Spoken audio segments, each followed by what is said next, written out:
Overconsumption can be really unhealthy. It can negatively affect your spiritual growth. I'm Elif, psychic medium, channel, and a spiritual teacher, spiritual life coach. Okay, I do tarot readings, I do channeled energy healings, and I come onto TikTok. I go onto TikTok to offer some live readings to make it affordable for everyone.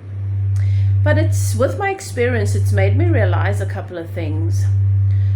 Society is so programmed to consumption that at some point it can be a good intention can become a negative thing.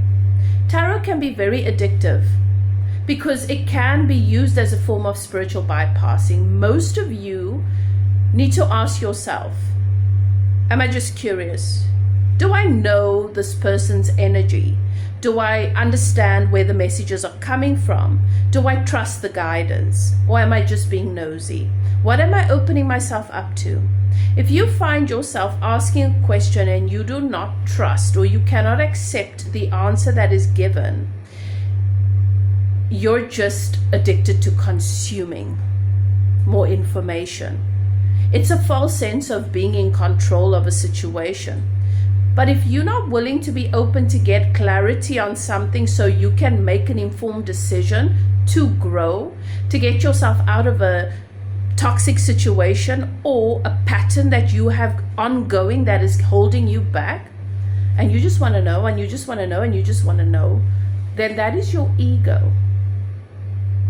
You are not in the space for spiritual growth. You are just there to have some false sense of control.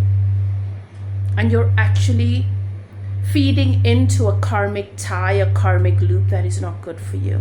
So what I do is I start to cut people off. I say, you've asked me that question before. If you don't respect and trust the message, you shouldn't be here asking the question, right? It's supposed to take you into a place of clarity. But when one question leads to another question and another question, and you're not willing to grow and you're not willing to do your spiritual work, it's best that you start to take a step back from tarot. It's a tool, it's a medium, and it can be something that is helpful and empowers you, but it depends on where you are and what your state of being is. It can also reinforce an ego attachment and a karmic loop that you will just go round and round in over and over. All right. So it's something to be aware of. There are so many things, so many paths, so many ways, so much support for us. But it's always what we do with it. All right. You want to reflect, you want to be fully present, and there comes a point when you need to stop consuming and you need to meditate and pray and walk in nature and connect and sit with your triggers and sit with your shadows and do the work to grow. Not to ask over and over, is my ex coming back to me? Are they going to leave the third party? You need to recognize when you are in a toxic cycle of your choosing and of your making, and you looking for validation to stay in that situation. The demons and the devils that have been spoken about for so long is not some sort of dark, massive, gigantic, fearful force outside of you. It is of your own making. Witches have never sent these things to people. Those are misconceptions.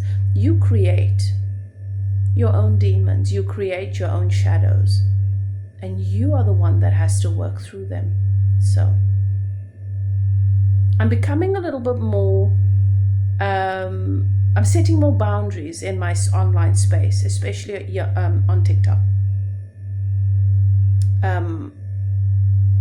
There are many people offering readings. Don't abuse their energy.